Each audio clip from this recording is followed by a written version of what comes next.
Sa mga katek vloggers, mga subscribers, bago at saka luma, mga supporters, mga dumaan, dumalaw at bumisita sa channel, lahat ng mga viewers, secret viewers at silent viewers, magandang araw. Meron tayo ditong Panasonic B102 cassette car stereo. Okay, so simple lang.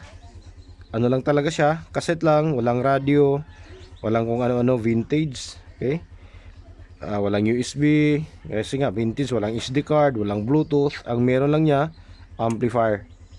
Okay, pwede na siya makapag-drive direkta sa isang maliit na wattage na speaker. So amplifier nito ay excuse me yan, LA44 something, 6 watt per channel, 44 4448 or 4445, 4440, basta LA44 something.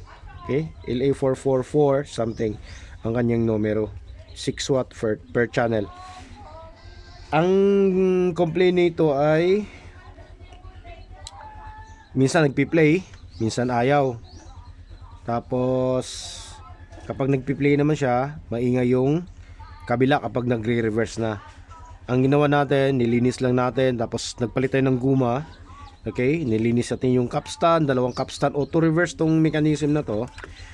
Kung dalawang capstan nilinis natin, dalawang pinch roller nilinis natin. Tapos syempre yung head, okay, yung head nilinis natin. Tapos nag-adjust tayo dito sa head adjustment nya. At yung problema doon sa ano, yung dahilan ng bakit ano siya, yung kabila ay mahina, maugong at maingay, dahil dito yung ano, auto reverse head switch ito.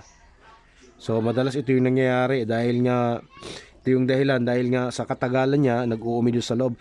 Kapag hindi mo makuha sa spray, kailangan mo talagang baklasin at kukut-kutin mo yung loob niya para luminis at babalik sa normal yung tunog. So try natin ano. Ayan, subok natin. So bago tayo magta-try nga pala, ito pa. Pagkatapos natin itong makumpuni, ano lahat, mapakondisyon lahat, nagdagdag tayo ng Bluetooth. Ayan, Bluetooth board. Dahil Bluetooth board yung pinaka-importante ngayon, mas importante pa siya sa mga USB, dahil kung may cellphone ka, so po pwede kahit na ano yung ipi-play mo ano. Dito, ayan, saan ba tayo kumuha? So kumuha tayo ng supply dito lang. Ayan, kung mapapansin nyo, mayroong lift switch dito. Itong lift switch na to, ayan, mayroong tatlong terminal. Pag load mo ng cassette, kaganyan mo ng cassette, ayan, ito yung magsi-switch. Pagka-eject mo naman, mag-o-open dyan, ito naman yung mag-o-on kabila. So blanco yan dyan, ayan, kaya dyan tayo kumuha para kapag pag-eject natin ng bala, mag-off yung ating Bluetooth. Pagka-load naman natin ng bala, mag-off naman yung Bluetooth natin. Okay? So off, pag-eject, on. So ganun yung ginagawa natin. Kaya dito lang para mas maigsi, wala tayong ganung mahabang wire na gagamitin. Diyan lang. Pagkatapos, yung output naman, yung signal out ng Bluetooth kung saan natin ikakabit. Dahil nga napakasimple lang nito, dyan lang tayo. Yan. So kahit na siguro mga baguhan, kayang-kaya nilang kumpunihin yung mga ganito. Dahil nga napakasimple, kita nyo naman yung board, no. Ito yung preamp ng tawag nito. Ito yung preamp ng cassette, yung tip-head preamp. Okay, ito yung tip-head preamp. Tapos saan ba to? Ito yung mute circuit. Ayan. Tapos tone control. Yung tone control niya ano lang, passive. Walang supply. Ano lang siya, dalawang resistor, dalawang ceramic capacitors, at saka dalawang electrolytic capacitor. So yun lang yung ginagamit na, napakasimple lang oh, blanco dito. Ayan lang yung kanyang circuit. So ang ginawa natin dito, dahil ayan, okay, natapos ka na dito, di ba? Meron ka ng supply. Meron ka ng supply diyan. Okay? Pagka nagkakaroon ka na ng supply dyan, huwag kang mag-assume na tutunog na yan. Okay, kahit na sabihin natin na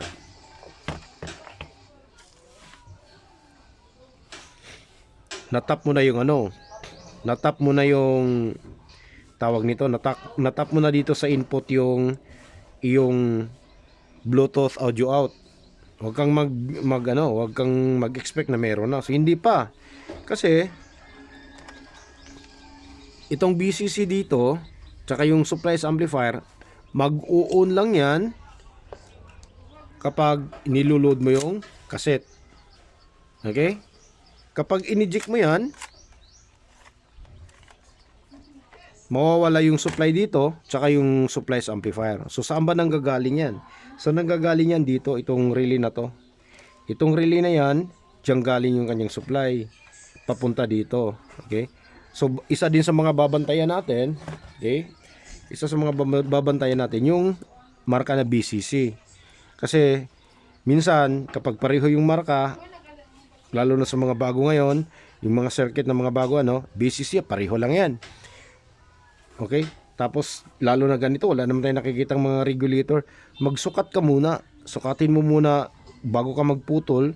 Sukatin mo muna kung ilan yung supply dito, saka dito kung pareho ba sila. Katulad yan, ayan supply, natin saksak natin. Tapos i-load natin tong cassette. Ayan.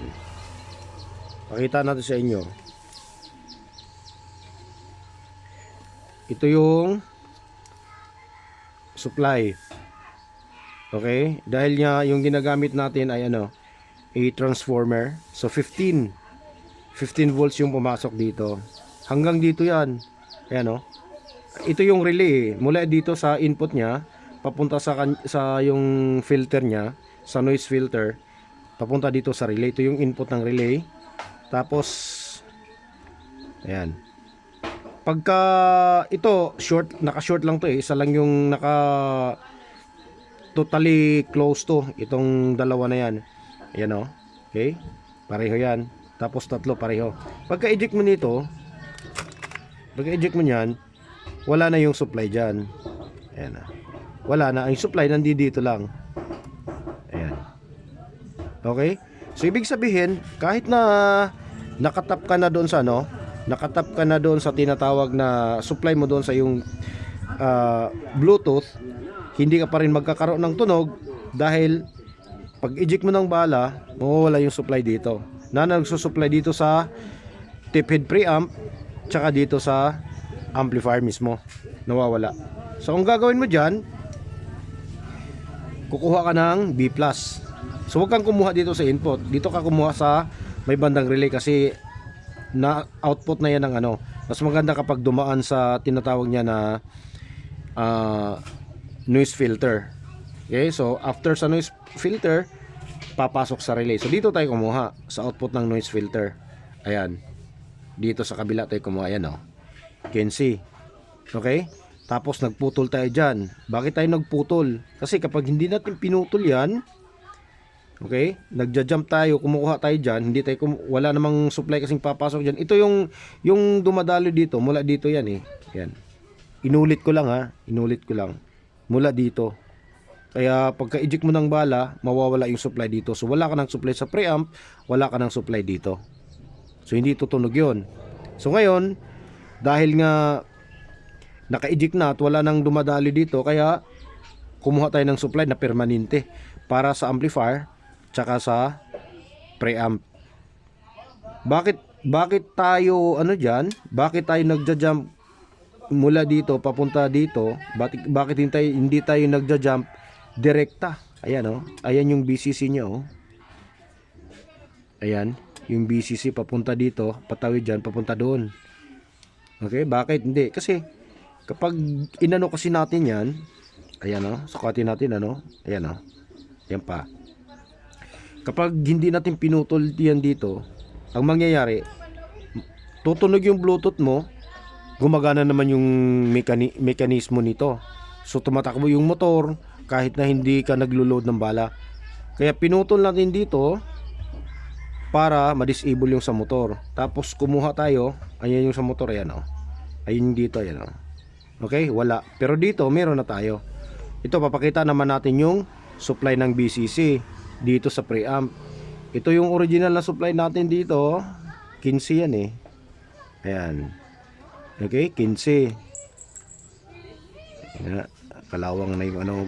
Yan, 15. Pagdating dito sa BCC na yan, 9 lang yan. Ayan, 8 nga lang eh. Ano, 8 volts lang. Pero dito 15. Ibig sabihin, gumamit lang siya ng load resistor para mapababa yung kuryente dito, yung voltahe na magsusupply sa kanyang preamp IC. Yan. Kaya dyan tayo banda nagputol. Okay? Para hindi maisama yung sa motor. Itong jumper na to, ang sinusupplyan lang natin dito, yung preamp, tsaka yung ano lang, yung kanyang pinaka-amplifier. Tapos, yan yung ano natin, yan yung Bluetooth output natin. Ayan o. Okay? Ito yung input banda. So dito dinaan muna natin ng passive tone control. Ayan. Tapos balance. So kapag tinisting natin to, napakasimple lang ano. Ayan. Subok na natin para makita nyo. Tutunog yung ano nyan. Ito yung cassette.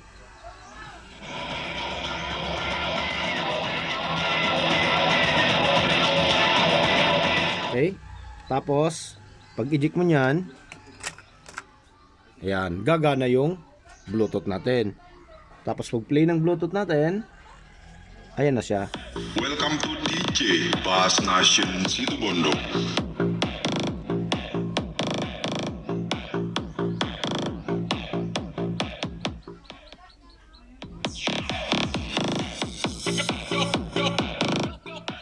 Okay? So, ayan na.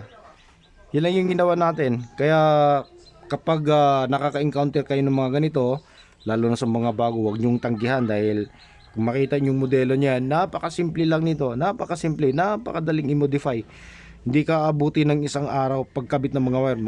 Ano lang, siguro kalahating oras matatapos mo na. Kapag magkabit lang ibang istorya din yung kapag nagre-repair ka nito. Lalo na kapag nagluko yung mechanism, so ibang trabaho din yan. Pero yung magkakabit ka lang ng mga ganyan, napakadali lang. Tsaka payo ko sa mga bago, shielded wire maganda gamitin. Iwas ingay. Okay? Iwas ingay. Tapos katulad nito, medyo hindi mo man ma-perfect, pero at least ma-eliminate mo yung almost ilang porsyento na ingay tsaka yung humming niya lumalabas mula dito, lalo na yung high frequency sa mga ganitong modelo. Pag pagka mga ganitong klase, pagka kinabit mo siya sa mga tricycle dahil battery na yung ginagamit, wala ka nang maririnig na ganon nung ingay na galing sa power supply. So test natin uli. Sound testing. Sound testing.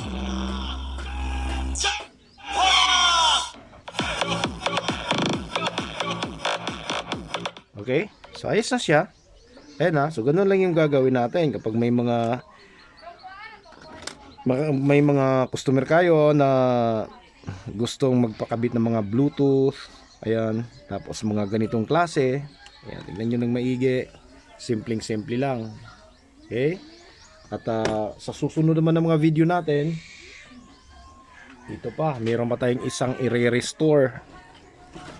Ayan, iwan ko kung kakayanin natin to. Ayan, tuner, EM tsaka FM. Walang amplifier naman to, tuner lang talaga siya. Mitsubishi naman. Yun naman yung mga isusunod natin. Okay, so sa ngayon, yun lang muna yung may babahagi ko sa inyo tungkol dito sa car stereo na inayos natin yung mechanism at nilagyan natin ng Bluetooth word. Okay, so maraming salamat, God bless at bye bye.